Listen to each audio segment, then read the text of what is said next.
Good morning, dear students. Welcome back to your English reader class. Today we are going to learn chapter 14. Chapter name is A Little Boy's Dream. It is a poem written by Catherine Mansfield. In this poem, the poet described that a little boy who is in his dream, अपने सपने में है, एक little boy अपने सपने में है, sailing all alone on a boat, एक अकेले ही एक बोट में समुद्र में जा रहा है. Now let's start the poem. To and fro, in my little boat I go, sailing far across the sea, all alone just little me, and the sea is big and strong, and the journey very long. To and fro, in my little boat I go. To and fro means लगातार चलते रहो. जो boy है वो कह रहा है अपने सपने में वो एक समुद्र में नाव में जा रहा है और वो कह रहा है कि लगातार चलते रहो मेरी छोटी सी नाव में मैं लगातार चलता जा रहा हूँ. सेलिंग फार अक्रॉस द सी, समुद्र में बहुत दूर, ऑल अलोन बिल्कुल अकेले, जस्ट लिटिल मी केवल मैं हूँ और कोई भी नहीं. और जो सी है, जो समुद्र है, वो बहुत ही बड़ा है, बहुत ही स्ट्रॉन्ग है, विशाल है और जो उसकी जर्नी है, यात्रा है, वो बहुत ही लंबी है. To and fro in my little boat I go, लगातार चलते चलते मैं बहुत दूर अपनी छोटी सी नाव में जा रहा हूँ. Now the second stanza. Sea and sky, quietly on the deck I lie, having just a little rest. I have really done my best in an awful pirate fight, but we captured them all right. Sea and sky, quietly on the deck I lie. Sea and sky means समुद्र और आसमान. Quietly on the deck I lie. Deck means a floor of a ship. जो ship है उसका floor, फर्श है, उस पर वो बहुत ही शांत से विश्राम कर रहा है फॉर कुछ देर के आराम के लिए. और जो बॉय है वो उसमें कह रहा है कि मैं अपना बेस्ट कर रहा हूँ. जो भयानक समुद्री डाकू हैं उनसे फ़ाइट की, उसके बाद उनको कैप्चर्ड किया और उसके बाद वो क्वाइटली अपनी डेक पर means a floor of a ship पर आराम से विश्राम करने लगा. Far away from my home and from my play, on a journey without end, only with the sea for friend, and the fishes in the sea, but they swim away from me. Far away from my home and from my play.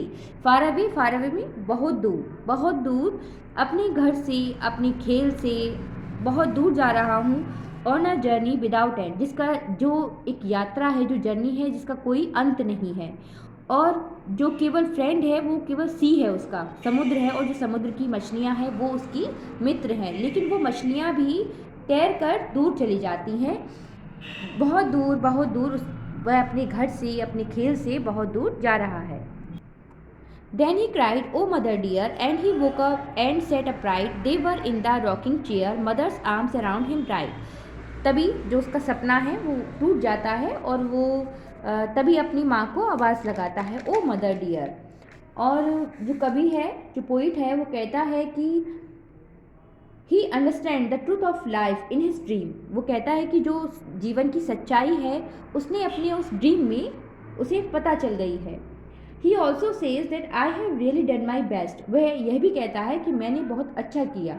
In an अवेफुल pirate fight, जो डाकुओं के साथ उसकी fight, समुद्री डाकुओं के साथ उसकी फाइट हुई, but we capture them all right, लेकिन हमने उसको पकड़ लिया.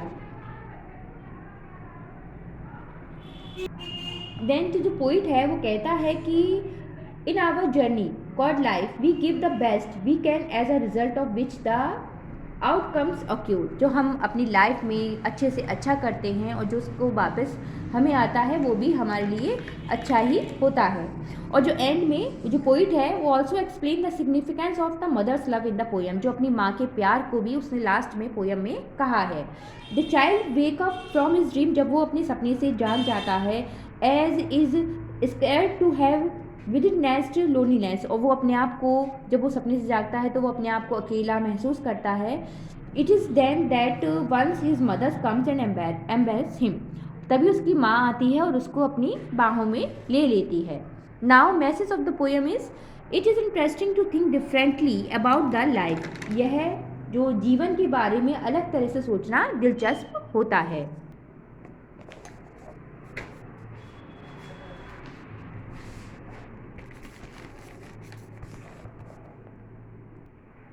Now I will explain the glossary of the poem. To and move constantly, decked, a floor of ship, A willful, very bad. Pirate, a person who robs ship. Captured, controlled by force. Now I will explain the question answer of this chapter. What is this poem about? ये poem जो कविता है वो किसके बारे में है? Answer, this poem is about a little boy's dreams who is sailing all alone a boat. यह कविता एक छोटे लड़के जो कि अपने सपने में एक समुद्र में बोट में जा रहा है उसके बारे में है. Question number 2, who is with the boy in the poem? लड़के के साथ पोएम में कौन है? The boy is with his dream in the poem. जो लड़का है वो अपने सपने के साथ है पोएम में. Question number 3, where does the poet lie, what does he do there?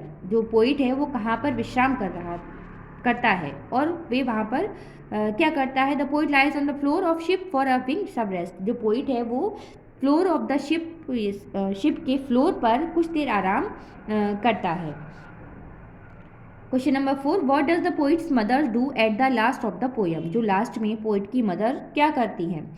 Answer, his mother embrace him at the last of the poem. जो उसकी माँ है पोइट की, वो उसको अपनी बाहों में ले लेती है लास्ट में.